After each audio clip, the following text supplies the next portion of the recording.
The first time I heard about the group 100 Women Who Care, Greater Seattle, it was in context with an update on the Seward Park Fern die-off story that we reported on a couple of years ago.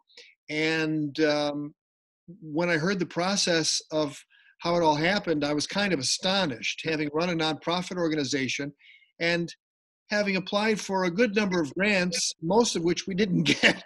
So to hear that 100 Women Who Care Greater Seattle funded this effort to to attempt to figure out why the ferns are dying off in Seward Park, I thought was a beautiful story. So Paula, tell us a little bit about the group and a little bit about the Seward Park aspect of it. Well, we're a group of women that meet 3 times a year, and we have a list of charities, because once you're a member, you get to nominate your favorite charities. So we have a long list of charities, and at each event, we choose 3 charities, and then we invite them to our next event to come and speak with us. So the charities get to tell their story, and we get to ask questions, and then we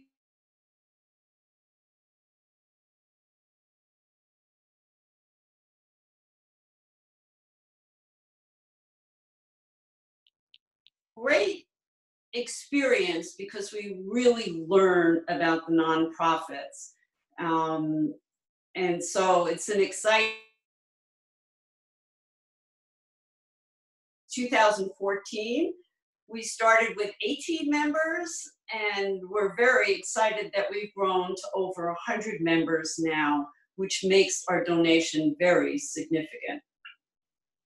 Well, tell us specifically about Seward Park. How did you find out about the situation with the ferns dying off there, and how did it all come down that you ended up writing them a check for $8,000? Well, to be honest, the way it happened was one of our members who grew up in Seattle had always gone to Seward Park, and she was looking at their classes and noticed the story on the ferns and what the park does, Friends of Seward Park, and she thought, wow, that would be a great nonprofit. I'm going to nominate them. So she nominated them, and then they were selected at our event, and they came to speak. So it was just that one member knew about Friends of Seward Park. Were you there at the meeting where the presentation was given? And if so, can you tell us what your impressions are and why it was compelling? Well, it was very interesting because the 3 nonprofits that came to speak, one was the Millionaire Club that supports homeless, and one was, I can't quite remember the name, but they supported senior citizens. And then Friends of Seward Park spoke, and Paul presented his case. He said, gee, how do I convince you to choose us as the nonprofits when you're competing with homeless and senior citizens? But he really presented the case well, in that our environment and our community is important as the people in our environment and community. And telling the stories about our native ferns dying in the Northwest and their struggle to raise funds to do the research just won us over, and the majority of the folks in the room voted for Friends of Seward Park. It's a very compelling story. And the next day they get a check for $8,000. That's right. Because each woman who's a member writes a check for $100. And then there are quite a few members who have matching gift funds with their corporations. And so between the members contributing $100 each and the corporations, it summed up to $8,000. The people who are giving the nonprofit stump speeches leave the room, and then is there dialogue? Is there debate? Does it get heated? Can you tell us about that process?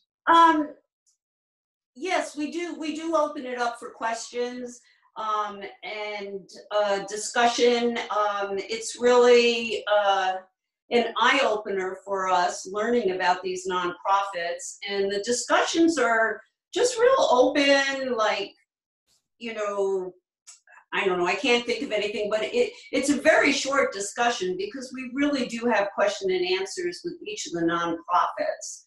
And so the discussion afterwards is just to clarify a few points of something that somebody might have heard that they want to question. The fact that it's 100 Women Who Care Greater Seattle suggests that there are other chapters around the country. So can you tell us about how big of an organization we're dealing with? Well, it's we're all part of 100 Women, 100 Care Alliance, which is an umbrella organization in Michigan.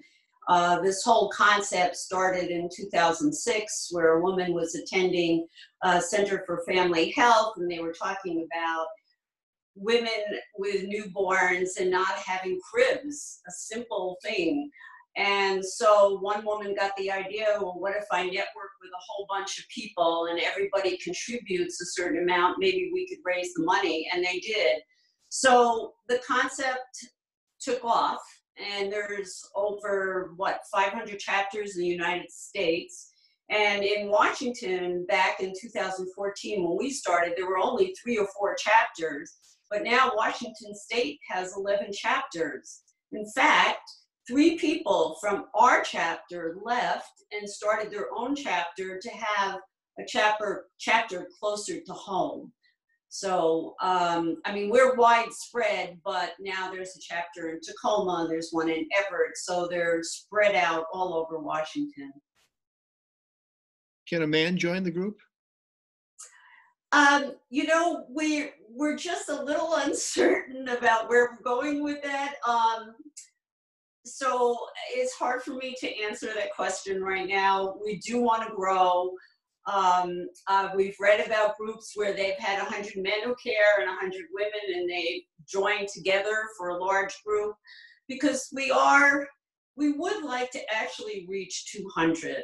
We believe this greater Seattle area, that there's enough women who have the passion for giving, that we can join together and we can make a real significant impact. Isn't there something in the appeal of gender exclusive groups in this time where, you know, the ERA wasn't passed, we've never had a woman president, we've had one woman presidential nominee and she loses to somebody like Donald Trump, the glass ceiling continues to exist, women don't get paid as much as men.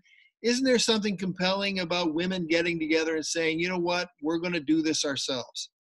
You know, that's a really good point. It is empowering for women to be able to do that. And it's really a new wave of philanthropy where together you could make a big difference. So for women who maybe don't have thousands to donate, by being part of a group like that, you can feel like you're making a difference, because pooling our resources, we're now 114, that's over $10,000, and that's in one night, 1 hour. So it's very simple, and yes, it gives you a feeling of empowerment and being able to do something like that. Mm-hmm. So you say this is the new wave of how philanthropy is happening.